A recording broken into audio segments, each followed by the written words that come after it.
వరంగల్ జిల్లా నర్సంపేట మండలంలోని గుంటూరుపల్లె గ్రామంలో నిర్మించిన నూతన గ్రామ పంచాయతీ భవనాన్ని ప్రారంభించారు నర్సంపేట శాసనసభ్యులు దొంతి మాధవరెడ్డి. ఈ కార్యక్రమంలో సర్పంచ్, వార్డు సభ్యులు, అధికారులు, కాంగ్రెస్ పార్టీ నియోజకవర్గ నాయకులు పాల్గొన్నారు.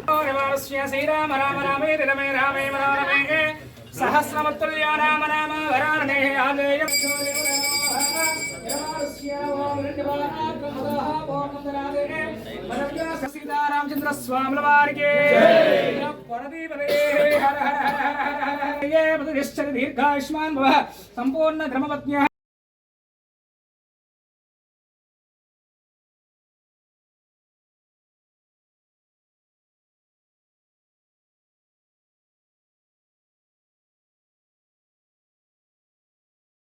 మరిన్ని అప్డేట్స్ కోసం మా ఛానల్ని సబ్స్క్రైబ్ చేయండి.